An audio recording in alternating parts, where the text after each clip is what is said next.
Assalamualaikum warahmatullahi wabarakatuh. Halo semuanya teman-teman, selamat datang kembali di channel Ilo Bercerita dan masih bersama saya Ilo. Dimanapun teman-teman berada, semoga teman-teman selalu dalam keadaan sehat dan berbahagia selalu. Amin, amin ya robbal alamin.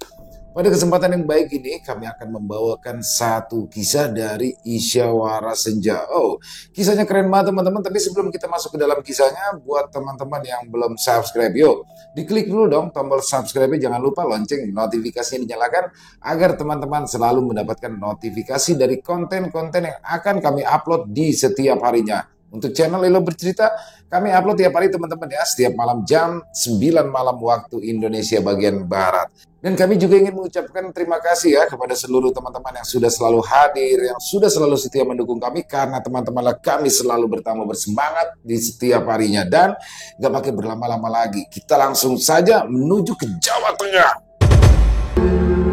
Pesugihan monyet dari hutan Jawa Tengah. Jawa Tengah, sekitaran tahun 1986. Kadimin adalah pemuda yatim piatu yang tinggal di sebuah desa kecil di Jawa Tengah. Kehidupan sehari-harinya merupakan perjuangan keras untuk bisa bertahan hidup. Dia punya adik perempuan yang kakinya cacat karena polio. Sejak kedua orang tuanya meninggal dunia, adik Kadimin dititipkan di rumah Pak Dekadir. Kadimin setiap paginya merawat kebun yang terletak di sebelah rumah. Kebun itu tidak terlalu luas, hanya cukup untuk menanam beberapa jenis sayuran. Ia bekerja dengan tekun, memeriksa tanaman-tanamannya satu persatu. Tangan kasar dan penuh luka itu selalu rajin menggali tanah, menanam bibit, dan menyiram tanaman sampai nanti siap dipanen. Ketika matahari mulai meninggi, Kadimin berhenti sejenak untuk beristirahat. Ia duduk di bawah pohon jambu yang rindang di pinggir kebun. Setelah bekerja keras sepanjang hari, Kadimin menyiapkan makan malam yang sederhana.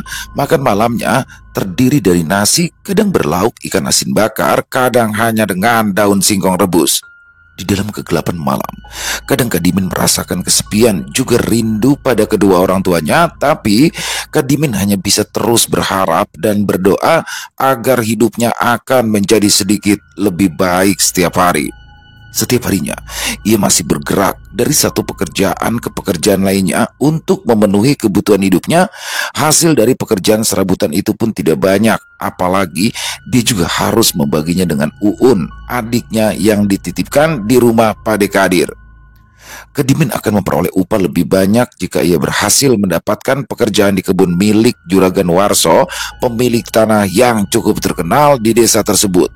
Warso adalah seorang pria berusia lanjut dengan banyak lahan dan beberapa pekerja yang membantunya. Rumahnya besar. Dia dikenal sebagai juragan paling kaya di desa mereka.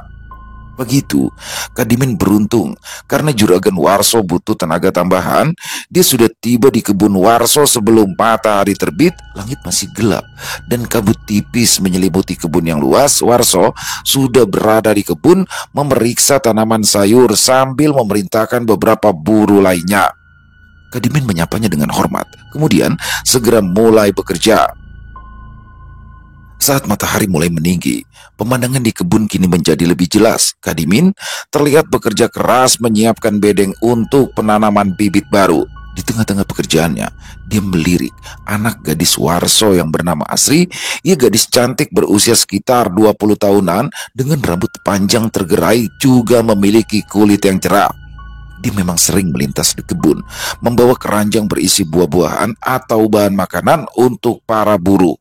Kadimin tidak bisa menahan rasa kagumnya. Setiap kali Asri lewat, ia mencuri pandang secara diam-diam. Kadimin merasa jantungnya berdegup kencang setiap kali melihat senyum Asri yang ceria. Namun dia tahu posisinya sebagai buruh tani membuatnya tidak berdaya di hadapan gadis itu. Ketika matahari berada tepat di atas kepala dan udara mulai terasa panas, Asri datang mendekati Kadimin dengan membawa air minum. Ia tersenyum manis menawarkan segelas air kepada Kadimin. Kadimin merasa senang. Ia pun mengucapkan terima kasih. Terima kasih ya Mbak. Orang yang menikahi Mbak Asri Pasti sangat beruntung. Ekspresi wajah Asri berubah. Hilang sudah kesan ceria yang tadi dia tunjukkan. Ia menatap Kadimin dengan tatapan penuh amarah. Maksudmu apa? Tanya Asri dengan nada mengejek. Kamu berharap? Hah? Kamu berharap bisa menikahiku? Kadimin terkejut. Wajahnya memerah akibat menahan malu. Maaf mbak, maaf. Jawab dengan suara lembut. Saya sama sekali tidak berpikir seperti itu mbak. Akan tetapi Asri tidak menghiraukan penjelasannya. Jangan mimpi ya kamu, serunya kasar. Kamu itu hanya seorang buruh tani miskin. Mana mungkin bapakku mau punya menantu seperti kamu. Kata-kata Asri itu menusuk hati Kadimin. Ia menundukkan kepala, menahan sakit sekaligus malu yang teramat dalam. Asri melemparkan gelas air minum ke tanah dan pergi begitu saja, meninggalkan Kadimin yang berdiri terpaku. Para buruh lainnya yang menyaksikan kejadian itu menunduk, merasa tidak enak karena melihat situasi tersebut, tetapi tidak ada yang berani berbicara. Kadimin kembali bekerja walau dengan perasaan hancur. Matahari terbenam perlahan, langit berwarna oranye keemasan menyelimuti kebun. Suasana malam di desa terasa tenang dan damai. Tetapi di hati Kadimin ada rasa kecewa. Dia sadar bahwa hidupnya tidaklah mudah, dan meskipun ia mengagumi Asri, Kadimin harus menerima kenyataan bahwa dunia yang ia huni memiliki batas-batas yang sulit untuk dilampaui. Dengan hati berat, Kadimin menyelesaikan pekerjaannya dan pulang ke rumahnya yang sudah hampir roboh, membawa serta rasa sakit yang dirasakannya sepanjang hari. Keesokan paginya, Kadimin tetap datang seperti biasanya. Ia bertekad untuk menyelesaikan pekerjaan dengan penuh dedikasi walau hatinya masih terasa berat. Pagi itu, dia bekerja di kebun sambil mencoba mengalihkan pikirannya dari kejadian kemarin. Namun, suasana hati Kadimin semakin tertekan ketika dia melihat Juragan Warso mendekatinya. Lelaki tua yang biasanya terlihat tenang kali itu tampak marah, wajahnya berkerut, dan nada suaranya penuh dengan kemarahan yang tak tertahan. Kadimin, teriak Warso. Suaranya menggema di kebun yang sunyi. Apa kamu pikir kamu bisa terus bekerja di sini? Setelah kejadian kemarin, Kadimin terkejut kalau mendengar suara keras dari Warso. Ia menoleh dengan raut wajah takut. Maaf Juragan Warso, saya tidak bermaksud. Akan tetapi Warso tidak memberikan kesempatan bagi Kadimin untuk menjelaskan. Aku tidak ingin mendengar alasanmu, bentaknya. Kamu sudah membuat kesalahan besar, dan mulai hari ini kamu dipecat. Kata-kata Juragan Warso seperti petir di siang bolong yang menghancurkan harapan Kadimin. Tanpa memberikan kesempatan pada Kadimin untuk menjelaskan, Juragan Warso terus melanjutkan makian. Dia bahkan menyebut Kadimin sebagai buruh yang tidak tahu diri. Kamu itu hanya seorang buruh tani. Jangan sekali lagi menganggap dirimu lebih dari itu. Kadimin merasa tubuhnya bergetar. Ia mengumpulkan sisa-sisa keberanian yang tersisa dan berusaha mempertahankan sisa harga dirinya. Tanpa berkata sepatah kata pun, Kadimin mulai mengumpulkan barang-barangnya. Setiap gerakannya terasa berat. Terlebih lagi, telinganya masih mendengar cacian dari Juragan Warso. Setelah selesai mengemasi barang-barangnya, Kadimin mendekati Juragan Warso dengan kepala menunduk. Saya pamit Juragan. Warso hanya melirik sekilas. Tanpa menunjukkan empati, dia bahkan meludah ke tanah. Sudah, sana cepat pergi. Jangan pernah kembali lagi ke sini. Kadimin meninggalkan kebun dengan langkah lesu. Langit masih terang, berbanding terbalik dengan perasaan yang suram. Setiap langkah terasa seperti beban berat yang harus dipikulnya. Sesampainya di luar kebun, dia berhenti sejenak, menatap ke tempat yang kini terasa asing. Sesampainya di rumah, Kadimin berbaring di lantai dengan perasaan putus asa. Padi Kadir kemarin sudah menyindirnya karena ia belum juga mengirimkan uang untuk makan Uun. Jangankan mengirimkan uang, bahkan sekarang saja Kadimin sudah tidak punya apa-apa. Perutnya saja melilit kelaparan karena belum makan sejak tadi pagi.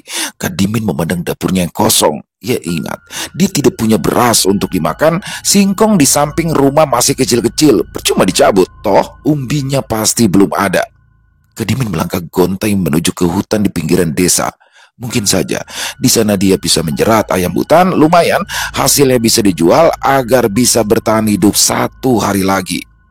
Napas Kadimin sudah pendek-pendek ketika ia berhasil masuk ke tengah hutan. Tenaganya habis terkuras setelah berjalan cukup jauh. Matahari tidak terlihat, sepertinya sekarang sudah masuk waktu maghrib. Ia duduk beristirahat di bawah pohon. Angin malam berembus lembut menyapu daun-daun yang bergemerisik lembut. Kadimin bersandar pada batangnya yang kasar, memandang kosong ke arah langit yang penuh bintang. Hatinya terasa sakit, disusul rasa keputusasaannya yang semakin dalam. Ketika ia sibuk melamun, tiba-tiba suara gemerisik terdengar dari arah semak-semak di dekat pohon. Kadimin memandang ke arah suara itu dengan tatapan kosong.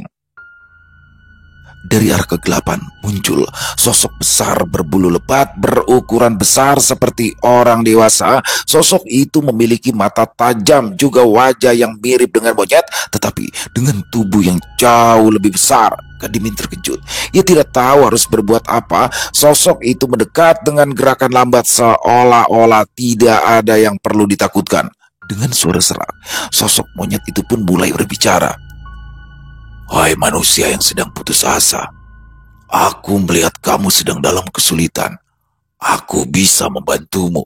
Kadimin merasa tenggorokannya tercekat.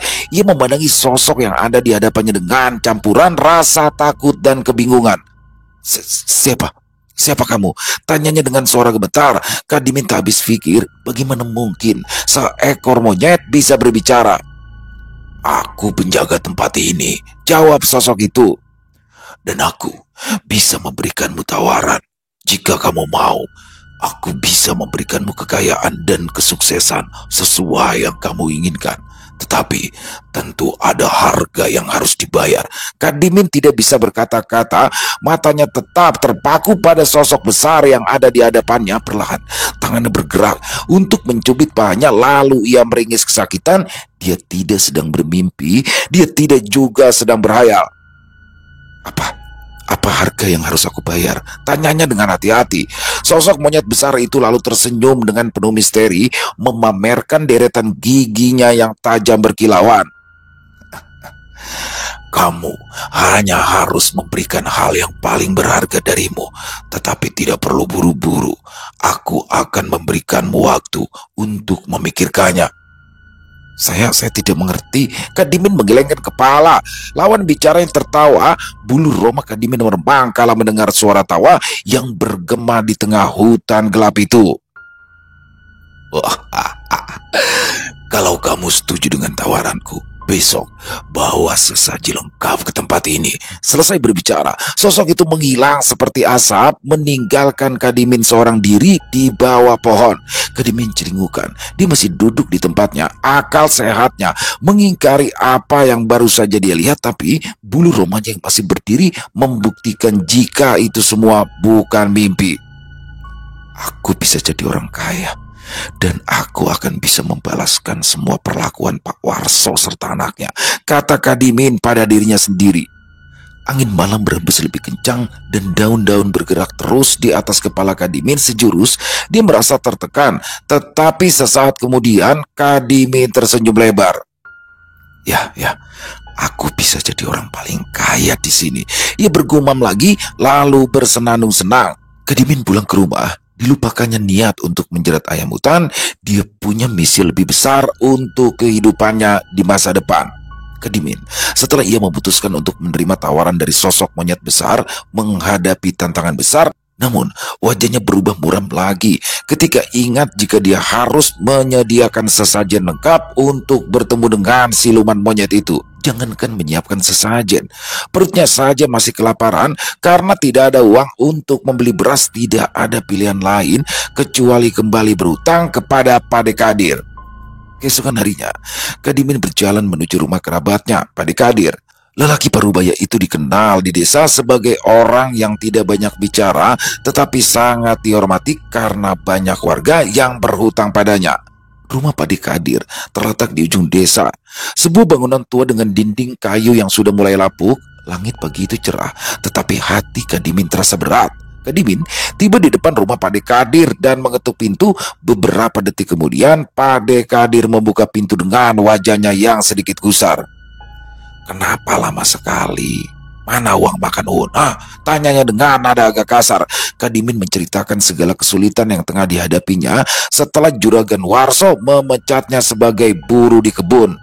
Dasar cak gemblung, masih untung kamu tidak dipukuli centeng Juragan Warso. Makanya mikir Min. Orang susah seperti kamu ini harusnya sadar diri. Tidak akan sanggup untuk mengambil anak perawan orang jadi istri, apalagi orang itu adalah anaknya Juragan Warso. Kadimin lagi-lagi menerima penghinaan, akan tetapi kali ini ia bergeming. Kadimin memilih menelan semua kata-kata pahit itu dan menjelaskan niatnya berhutang pada Pade Kadir. Pade Kadir memandang serius. Otaknya berpikir cepat, memperhitungkan kemungkinan untung atau rugi. Tapi sebelum meminjamkan uang, aku ingin jaminan, ujarnya. Ya, Kadimin tahu apa yang dimaksud. Rumah gubuk yang selama ini ia tinggali, sebuah rumah sederhana yang terbuat dari bambu dan beratapkan daun rumbia, adalah satu-satunya harta yang ia punya. Dengan rasa berat hati, Kadimin setuju untuk menjaminkan rumahnya. Pade Kadir tidak pernah mempertimbangkan Kadimin sebagai keponakan kandung. Dia hanya menganggap lelaki muda itu sebagai beban tambahan dalam hidupnya. Dia pun kembali ke rumah dengan perasaan campur aduk. Siang itu juga ia bekerja keras menyiapkan sesajen dan bahan-bahan yang dibeli dari uang hasil pinjaman kepada Pade Kadir. Kadimin mulai mencuci dan memotong ayam, menyiapkan nasi dan jajanan pasar. Perut Kadimin terus bersuara karena kelaparan, tetapi ia tidak berani mencicipi masakan yang sudah diniatkannya untuk menjadi sesajen. Terpaksa, Kadimin harus minum air sebanyak-banyaknya demi mengganjal rasa perih di lambungnya. Setelah hari mulai gelap, masakan Kadimin pun siap semua. Dia sengaja menunggu malam agar tidak ada orang yang curiga padanya. Malam pun akhirnya tiba. Dia keluar secara mengendap-endap agar gerakannya tidak terlihat orang lain. Kadimin terus berjalan ke ujung desa dan mulai memasuki hutan yang gelap. Suara serangga malam dan gemerisik daun menambah suasana mencekam. Kadimin mencoba meneguhkan niatannya demi kekayaan yang akan segera dimiliki. Pohon besar tua di tengah hutan itu memiliki akar-akar yang menjalar ke tanah. Daun yang lebat membuat suasana di bawahnya menjadi lembab. Kadimin duduk di antara akar besar yang berbelit-belit, berusaha agar tidak terganggu oleh suasana sekeliling. Sesaji diletakkan tak jauh dari posisi duduknya. Asap kemenyan membumbung tinggi ke udara. Kadimin menatap asap tanpa berkedip. Di tengah keheningan malam terdengar suara desisan yang keras memecah ketenangan. Kadimin tegang ketika suara itu terdengar semakin mendekat. Dengan hati berdebar kencang, dia perlahan menoleh ke arah sumber suara. Matanya yang sudah terbiasa melihat gelap mengenali sesuatu yang bergerak perlahan di antara akar-akar pohon. Ya, seekor ular besar muncul dari dalam kegelapan dengan kulitnya yang bersisik berkilauan di tengah kegelapan. Ular itu meluncur di tanah dengan gerakan halus. Lidahnya terulur setiap kali ia bergerak. Kadimin merasa tubuhnya membeku. Ular itu tampak sangat besar, mungkin lebih panjang dari tubuhnya, kurang lebih berukuran 3 meter dengan warna hijau kehitaman dan corak yang menakutkan. Matanya yang tajam seolah-olah bisa melihat langsung ke dalam jiwa Kadimin. Desisan ular yang menakutkan itu membuat Kadimin semakin ketakutan. Suara desisannya seakan menggetarkan udara di sekelilingnya sehingga membuat suasana menjadi menakutkan. Kadimin berusaha keras untuk tidak bergerak. Setiap kali dia mencoba mengubah posisi atau bergerak sedikit saja, ular itu akan mendesis lebih keras. Kadimin bisa merasakan keringat dingin mulai mengalir di dahinya. Dia bisa menebak, jika ular itu merasa terancam, kemungkinan besar Kadimin akan diserang. Dengan segala usaha, Kadimin berhasil tetap diam. Dalam hati dia berharap jika ular itu akan segera pergi tanpa membuatnya dalam bahaya. Rasa takut yang menyelubungi dirinya begitu mendalam sehingga Kadimin sulit untuk berpikir jernih. Ular itu perlahan-lahan mendekat, mengelilingi Kadimin dalam gerakan melingkar sehingga Kadimin merasa seolah terperangkap dalam lingkaran ketidakberdayaan. Setiap gerakan ular membuatnya merasa tambah terancam. Bibirnya bergerak. Ia ingin berteriak, tetapi ia takut ular di depannya akan bertindak lebih ganas. Pada akhirnya, setelah beberapa menit yang terasa seperti selamanya, ular mulai bergerak menjauh, meluncur kembali ke dalam kegelapan hutan. Kadimin lega ketika suara desisan itu kini menghilang dan suasana kembali menjadi tenang. Ia tetap duduk di tempatnya untuk beberapa waktu.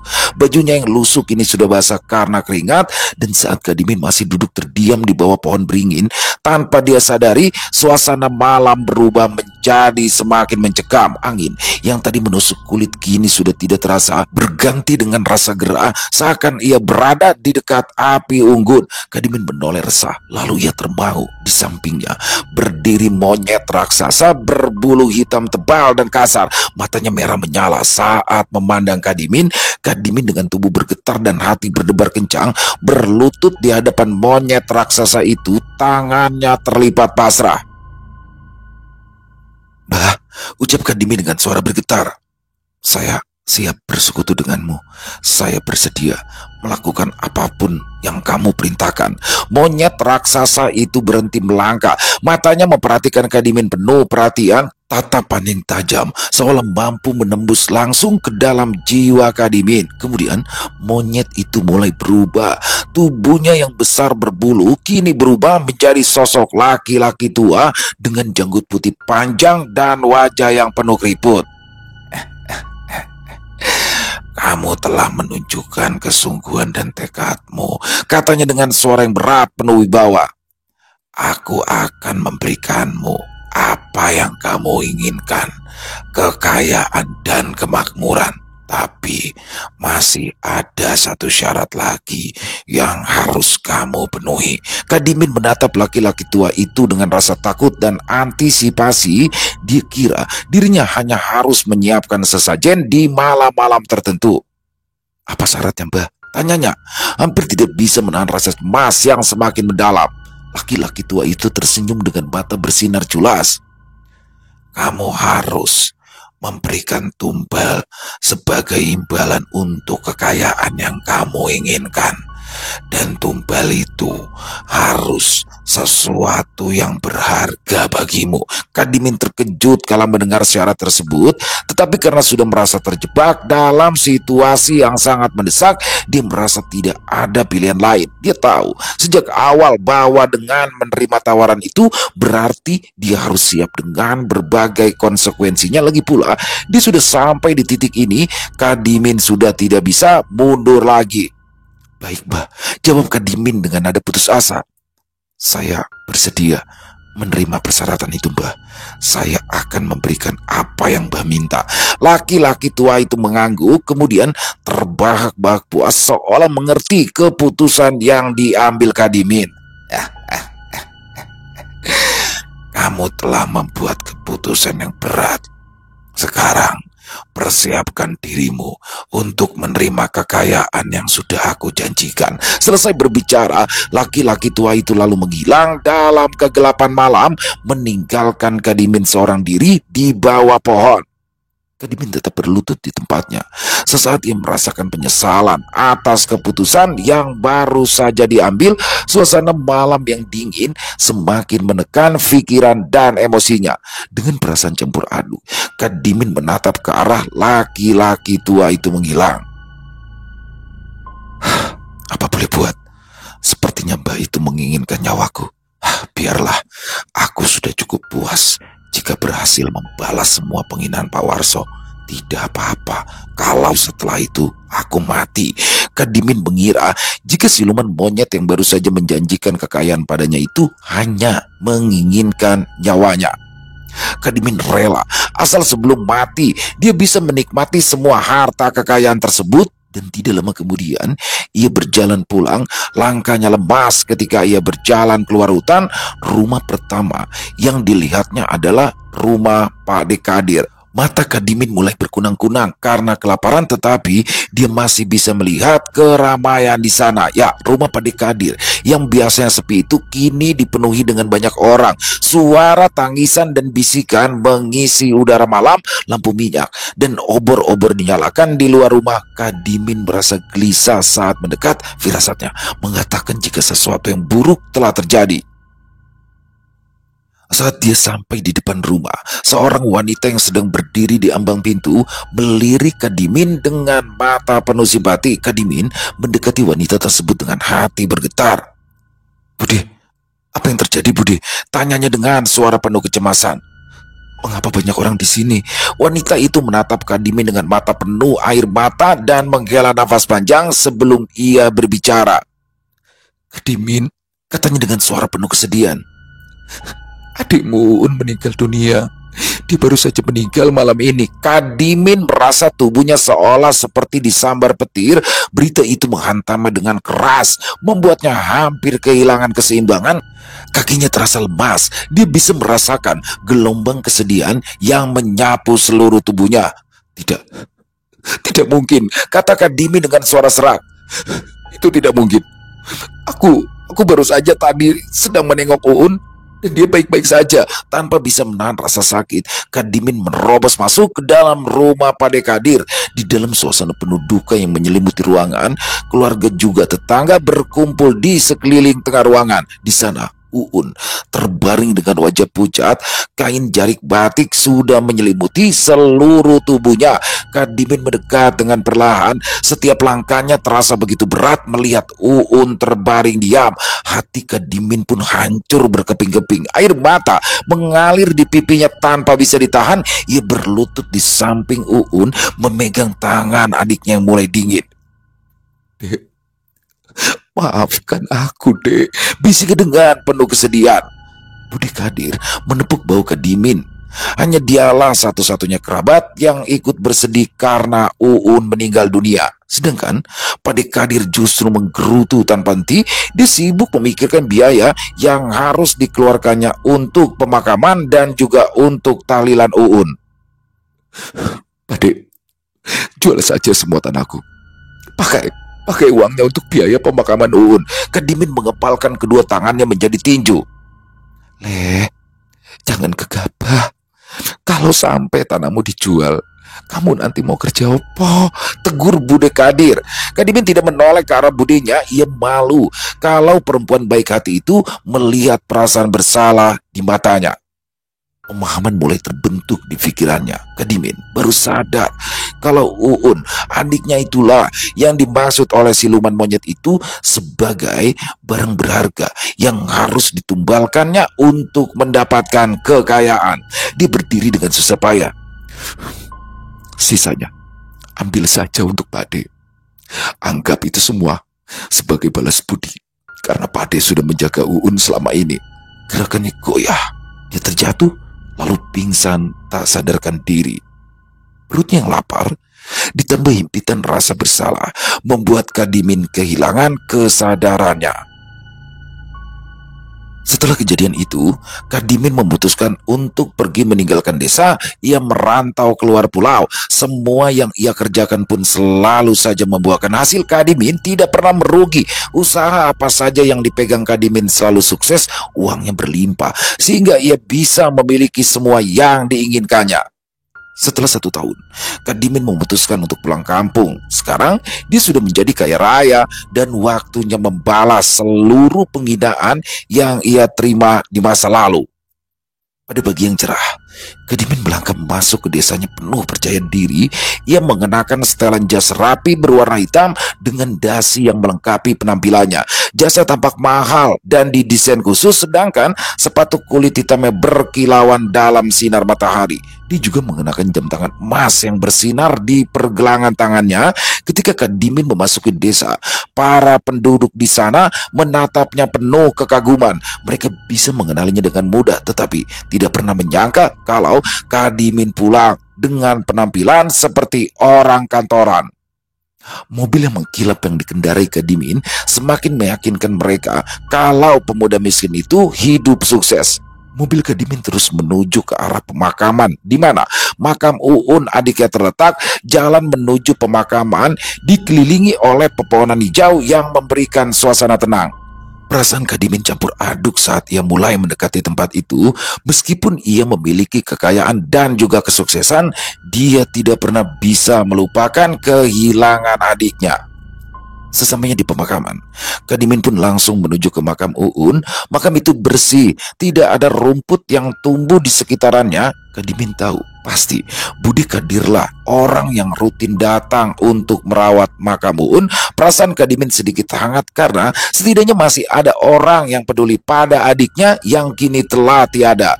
Dia tidak bisa berdoa, tetapi Kadimin terus mengucapkan kata-kata penuh penyesalan disusul kata-kata permohonan maaf.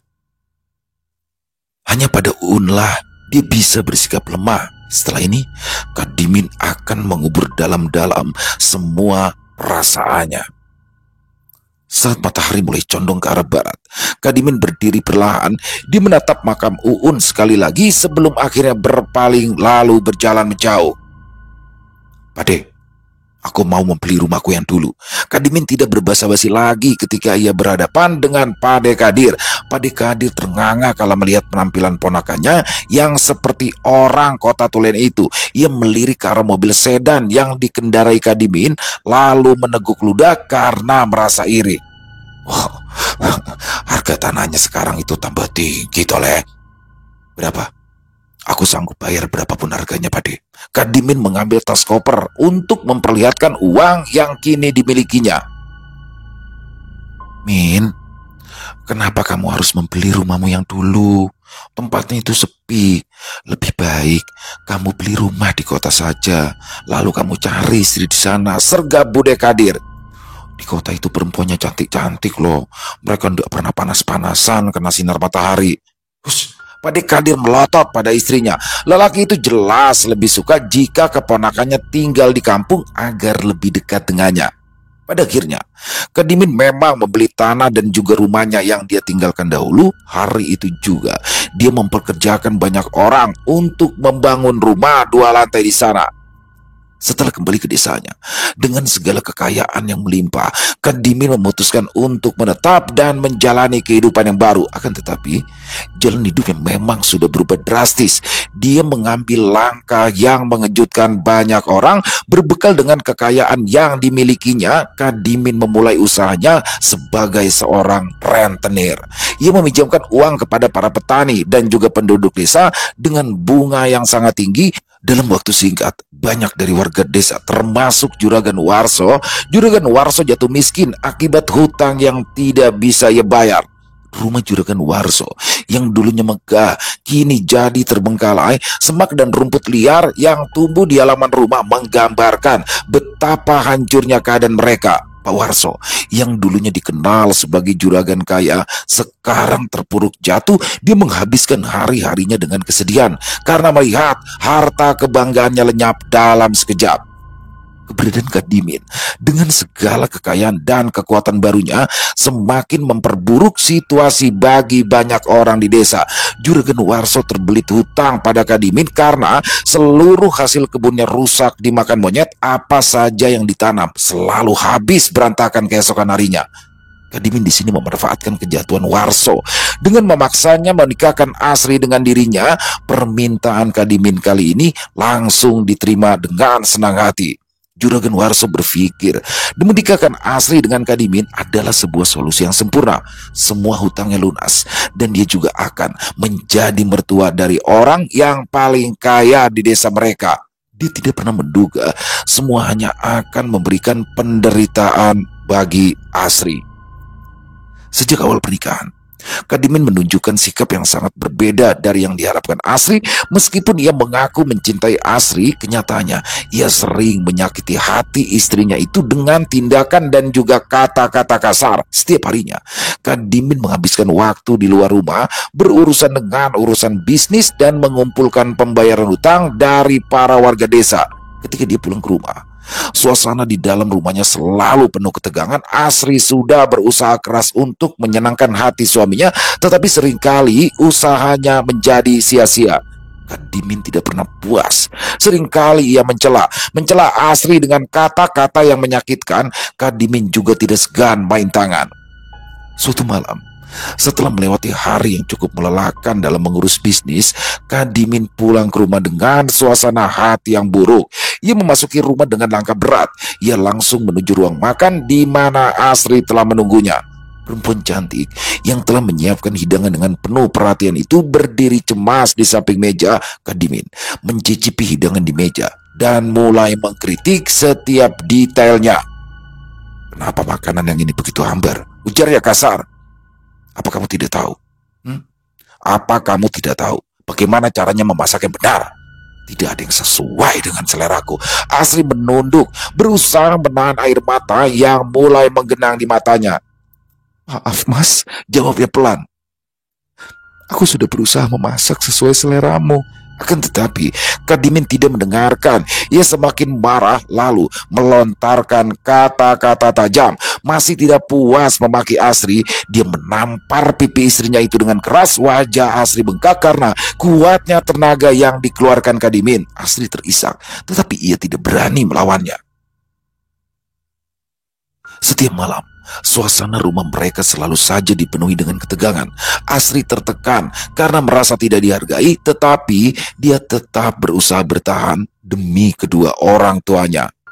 Kadimin di sisi lain semakin menunjukkan sisi gelapnya. Ia menggunakan kekuasaannya untuk menekan dan mempermalukan mereka yang berada di bawah kendalinya, termasuk Asri. Keadaan pun semakin runyam ketika Juragan Warso mulai sakit-sakitan. Dia hanya bisa berbaring di tempat tidur karena seluruh kulitnya melepuh. Banyak benjolan-benjolan yang muncul berisikan nanah. Setiap kali ia bergerak, maka benjolan di tubuhnya akan pecah dan mengeluarkan nanah. Juragan Warso pun selalu menjerit kesakitan saat gelembung nanah itu pecah. Asri sudah memohon pada Kadimin agar membawa bapaknya ke rumah sakit, tapi yang ia dapatkan hanyalah bentakan.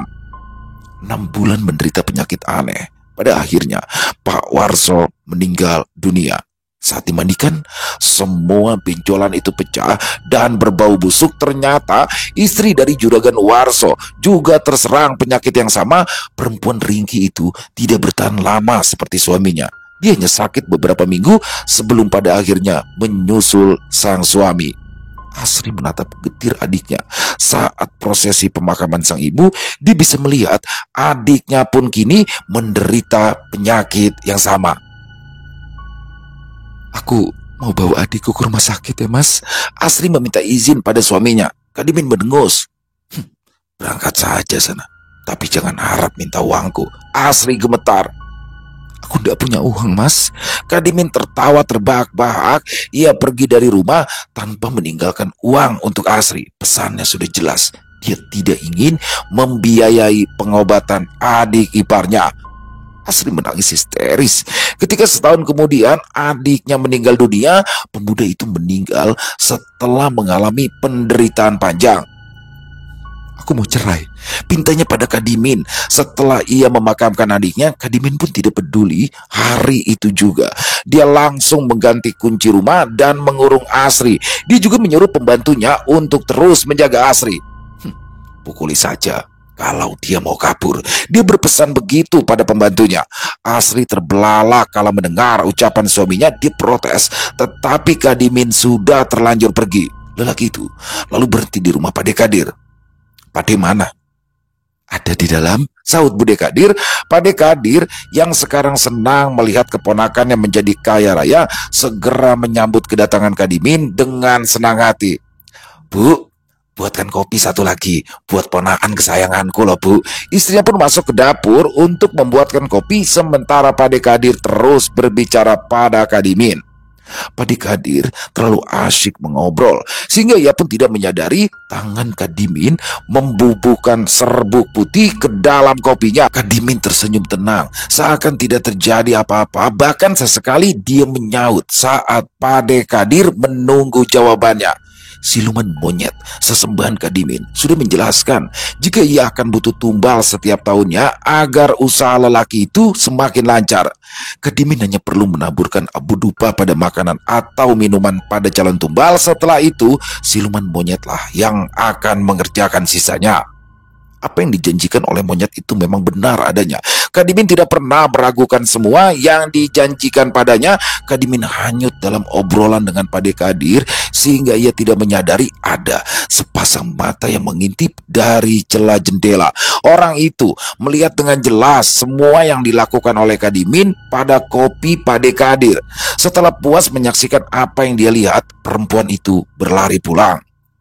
Pembantu Kadimin yang tadinya disuruh untuk mengawasi Asri pada nyatanya memilih berkhianat. Ya, dia lebih memihak Asri karena ia tak tega melihat majikan perempuannya itu selalu saja disakiti. Ia lalu melaporkan apa yang dilihatnya di rumah Pade Kadir. Asri termenung cukup lama. Saat ini dia hanya punya saksi bahwa Kadimin berniat meracuni padenya sendiri, tetapi pada kenyataannya Pade Kadir masih sehat.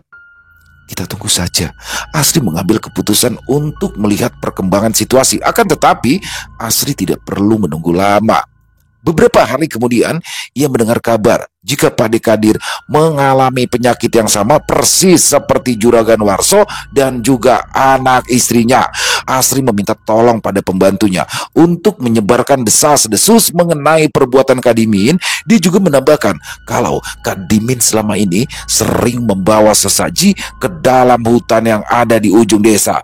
Di sana ada sebuah tempat wingit yang biasa dijadikan tempat ngalap berkah. Kadang juga untuk mencari pesugihan. Tidak butuh waktu lama untuk menyadarkan warga kalau kekayaan yang didapatkan Kadimin sama sekali tidak wajar. Apalagi setelah itu orang-orang yang pernah menyakitinya mati satu persatu. Tengah malam itu, semua warga yang sudah tersulut amarahnya, mereka datang bergerombol berteriak-teriak marah di depan rumah Kadimin. Mereka berteriak, menuntut penjelasan. Mereka menuduh Kadimin telah melakukan tindakan terlarang yang mengakibatkan lenyapnya beberapa nyawa. Kadimin yang terkejut atas kedatangan para warga desa mencoba untuk melarikan diri, tetapi usaha tersebut tidak membuahkan hasil. Ketika ia berlari keluar dari rumah, penduduk desa segera memburunya dengan penuh amarah. Mereka juga melempari lelaki itu dengan batu seukuran genggaman tangan. Dalam kepanikannya, Kadimin berlari melalui jalan-jalan desa yang gelap, berusaha agar bisa menjauh dari para pengejarnya. Meskipun begitu, dia tidak bisa berlari lebih cepat karena tubuhnya cepat lelah setelah seharian berkeliling desa untuk menagih hutang yang sudah jatuh tempo. Malam yang gelap menjadi ribut karena teriakan ratusan orang. Kadimin terus berlari melewati kebun demi kebun, tetapi dengan cepat ia berhasil disusul warga. Warga desa yang terus mengejarnya bertambah dekat. Suara teriakan serta langkah kaki mereka semakin jelas terdengar di telinga Kadimin. Akhirnya, di sebuah jalan kecil yang sempit di pinggiran desa, Kadimin terjatuh ke tanah. Ia mencoba untuk berdiri kembali, tetapi sudah kehilangan tenaga. Warga desa yang mengejar akhirnya berhasil menangkap Kadimin. Dalam keadaan putus asa, Kadimin terus meminta ampun. Meski begitu, penduduk desa yang terlanjur marah tidak menunjukkan belas kasihannya. Mereka memukul, menginjak, menendang, bahkan melemparinya dengan batu besar. Kadimin tidak bisa berlari karena warga kompak tidak memberikannya celah. Kadimin pada akhirnya harus meregang nyawa. Setelah dipukuli oleh para warga, luka di sekujur tubuhnya membuat mayatnya terlihat mengerikan. Tidak ada satupun warga yang merasa kasihan melihatnya. Mereka meninggalkan begitu saja mayat Kadimin di tengah jalan. Asri menunggu di depan rumah. Dia memandangi satu persatu warga yang pulang dengan wajah yang lelah. Mereka semua memberitahu Asri kalau Kadimin sudah mati secara mengenaskan. Tapi bukannya sedih, Asri justru tersenyum lebar mendengar semua cerita mereka. Kini suaminya sudah mati dan sekarang dia bebas. Harta kekayaan peninggalan Kadimin pun mutlak menjadi miliknya. Selesai. Wow, luar biasa. Kisah dari Isya Warasenja selalu. Kali ini adalah kisah tentang pesugihan. Kembali lagi, kesengsaraan hidup ya, membuat seseorang menjadi tidak bisa lagi berpikir jernih, apalagi sudah diliputi dengan dendam ya. Jadi Kadimin ini sudah dalam posisi di bawah, disakiti hatinya oleh orang lain, dan di situ timbul dendam. Udah nggak peduli tuh. Dia pikir tadinya nyawanya sendiri ya yang akan menjadi tumbal, karena saat itu dia berpikir bahwa dia udah nggak punya apa-apa lagi. tinggal seorang diri, nggak punya duit, nggak punya apa, ya berarti ketika siluman monyet itu berkata akan mengambil sesuatu yang berharga dari dia. Yang dipikir yang berharga saat itu hanya nyawa dia. Dia lupa bahwa dia masih punya satu orang adik yang juga dia amat sayangi, yaitu Uun, yang dititipkan kepada Pak Dekadir. Dan seperti itulah ya, bahwa bangsa jin ini dengan segala tipu dayanya ya, setan itu dengan segala tipu dayanya menjerumuskan manusia akhirnya kadimin.